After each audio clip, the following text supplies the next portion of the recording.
It was a packed courtroom, which included religious leaders and advocates calling for a safer subway system after this crime shocked the city. Welcome to Watch Mojo, and today we're breaking down the darkest, most disturbing crimes to have taken place in 2024. Given the extremely sensitive nature of the events to follow, viewer discretion is strongly advised. All I have heard is that they were a very reclusive family and they didn't really talk to people, so people that live around him don't really know them. The Easter Sunday heist. We are also following developing news involving a money mystery in the San Fernando Valley. Authorities are trying to track down the thieves who stole tens of millions of dollars in cash from a business on Easter Sunday.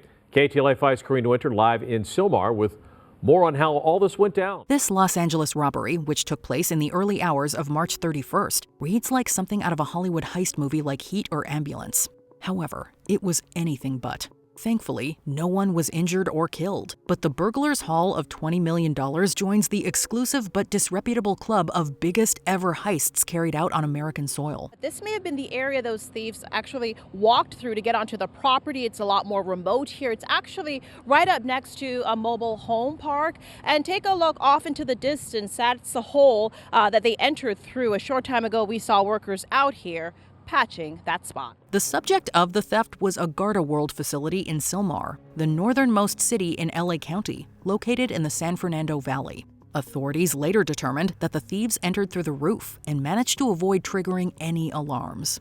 If nothing else, the perpetrators were extremely careful about covering their tracks. As of 2025, the crime remains unsolved. They will try to determine who had access to the facility, who was aware of the schedule, that knew the money would be in the facility and how long it would be, the security around the facility and how much time they would have to be able to gain access and be able to move that large amount of money. Tuskegee University. In response to the shooting, Tuskegee's president says a new head of security is already on the job, although he did not give any details. We also learned today Tuskegee is no longer an open campus. Students, faculty, and staff will be required from now on to show ID. As devastating and destructive as they continue to be, there still exists confusion and confoundment as to what to do about mass shootings in the United States.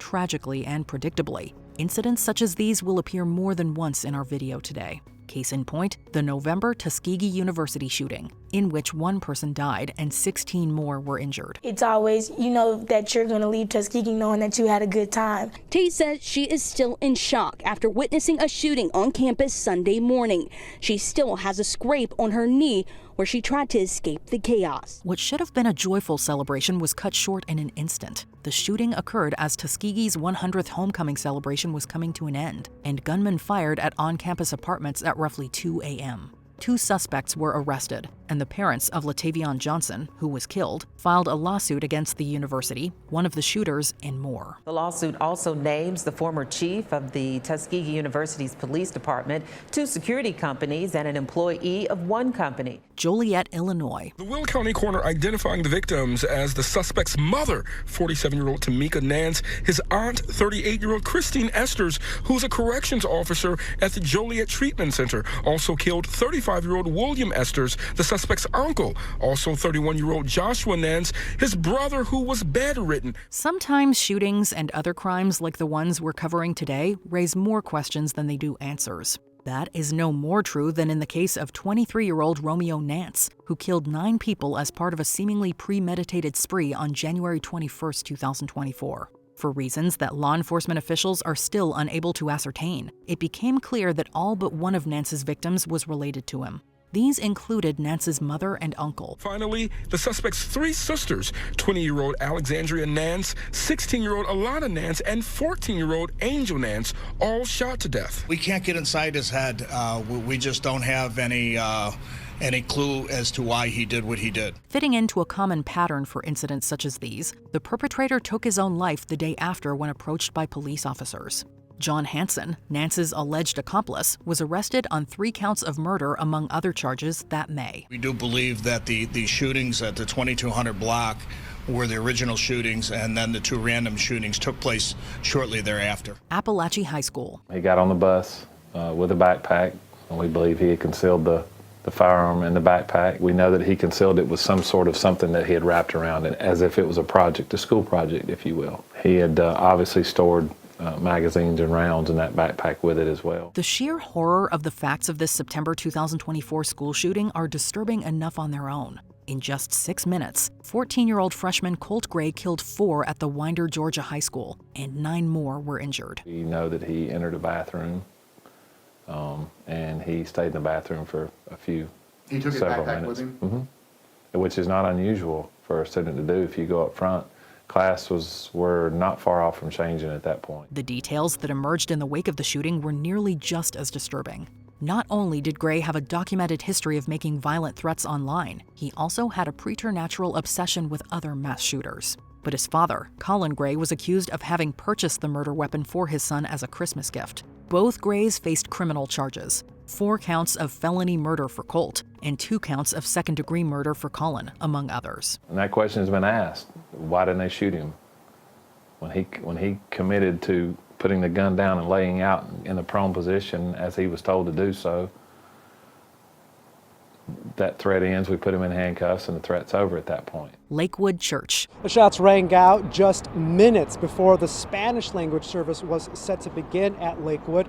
You can hear people in the video saying, calm down, in an effort to avoid further chaos as people run for cover. We also got another video that shows people running out of the service and police officers running towards the direction of gunfire. It is abundantly clear that no locations are safe from mass attacks. That was made apparent on February 11, 2024, when 36-year-old Genesee Moreno opened fire on the non-denominational Lakewood megachurch in Houston, Texas. Moreno was killed after a confrontation with 2 off-duty police officers who fired on Moreno after she took aim at them with an AR-15. 3 independent sources confirmed to KHOU's investigative reporter Jeremy Rogowski that the identity of the suspect is 36-year-old Genesee Yvonne Moreno. Moreno also went by Jeffrey Escalante in the past. She has previous arrests for several crimes, including unlawful carrying a weapon. Although no one else died as a result of Moreno's actions, her 7-year-old son required emergency surgery to remove part of his brain's frontal lobe after being struck by a stray bullet. The deceased was mistakenly identified as a transgender woman by right-wing commentators after it was revealed that she had previously employed the alias Jeffrey Escalante, thus serving as an unwitting participant in the ongoing culture war. We do have reports she used multiple aliases, including Jeffrey Escalante. So she has utilized both male and female names, but through all of our investigation to this point, talking with individuals, interviews, documents, Houston Police Department reports, she has been identified this entire time as female, she, her. East Lansdowne, Pennsylvania. We continue to follow the latest developments from East Lansdowne. The Delaware County District Attorney confirmed the remains of 3 people have been recovered from the burned out home following the shootings and fire yesterday afternoon. 3 more are still missing. Earlier, the DA said he believed the 6 missing people were presumed dead. Another case in which the deaths of those involved have precluded proper closure. Con Van Lee took the lives of his nieces, brother, and sister-in-law before claiming his own in a brutal firefight with responding officers. After those officers had arrived on the scene, they were also forced to contend with a raging house fire that they suspected Lee was responsible for. Did she tell you how they got out? No, we don't know. Suddenly it happened so fast, okay? Nobody know what happening. Nobody know what happening. Suddenly he's upset and he used a gun. Seemingly incited by an argument between Lee and one of his nieces, the shooter's mother revealed that she had no knowledge of her son's gun ownership and that she didn't believe him to be mentally ill. As such, it's unlikely that the surviving members of the family will be able to answer their many questions. And Lee also told me that the family moved here from Vietnam over 40 years ago and has been here in East Lansdowne ever since. She also says her son, Con Lee, was 44 years old, recently divorced and out of work. She also says he had no history of mental illness. The Kansas City Parade. A mass shooting at the Kansas City Super Bowl victory parade has left 1 person dead and nearly 24 people with gunshot wounds. As we've seen on our list today, revelry and celebration can quickly turn into panic, fear, and chaos. In this case, the setting was a Super Bowl victory parade for the victorious Kansas City Chiefs football team, having triumphed over the San Francisco 49ers.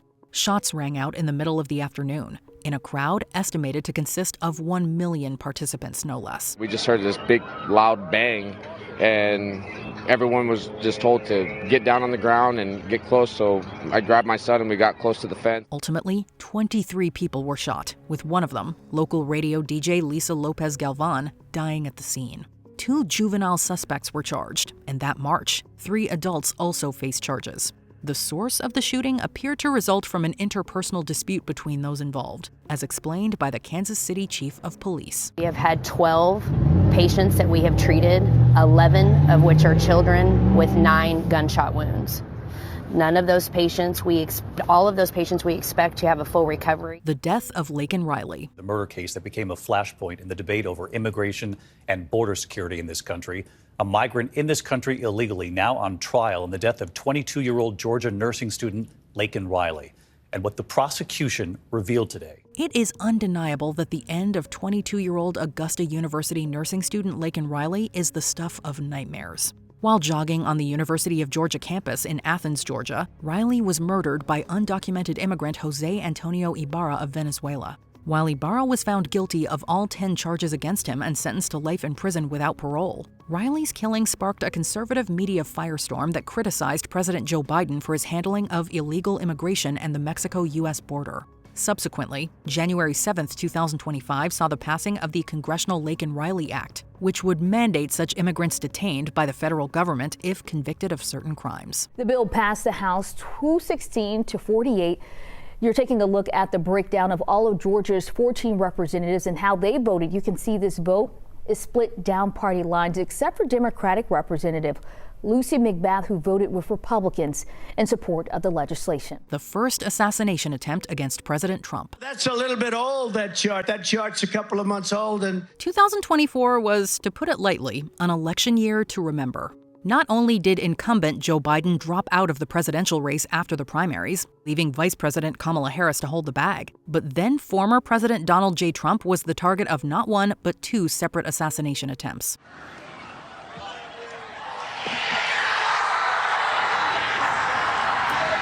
While the second didn't end up firing a shot, 20-year-old Thomas Crooks successfully clipped Trump's ear before being killed seconds later by the Secret Service. While the attempt was scary in itself, even more troubling is how little information exists about Crooks's decision to kill Trump.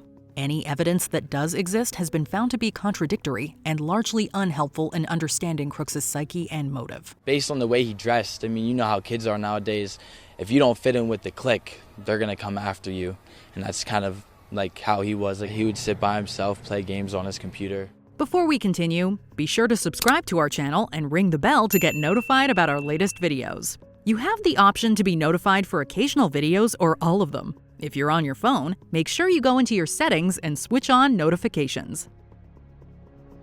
The death of Deborah Kwam. The man accused of setting a woman on fire on a subway train faced a judge in a Brooklyn criminal court today. After a grand jury indicted him on multiple counts, including murder and arson. Occurring just ahead of the new year, this December 22nd killing is tragically notable. Not just for the location in which it took place, but for the disturbing manner in which it was carried out. While sleeping on the F train of the New York City subway, 57-year-old Deborah Kwam was set on fire by undocumented Guatemalan immigrant Sebastian Zapeta Khalil. So the family is going through a tough time. They are not known to be in the public eye. They don't like to be in the public eye. She was loved. She was not by herself. Even in that moment, she may have looked by herself. But there is a family who mourned her loss, who loved her. Kwam died instantly from her injuries, and Zapeta Khalil was arrested at Herald Square Station. The perpetrator claimed that he had no memory of the event as a result of heavy alcohol consumption. Kwam's murder brought about renewed attention to issues of safety and security aboard mass transit in New York. If convicted, Zapeta faces the possibility of life behind bars without parole. The next court date here is set for March 12th. In Brooklyn, Natalie Duddridge, CBS News, New York. If you are in the United States and need someone to talk to, don't hesitate to contact the National Mental Health Hotline at 1-866-903-3787.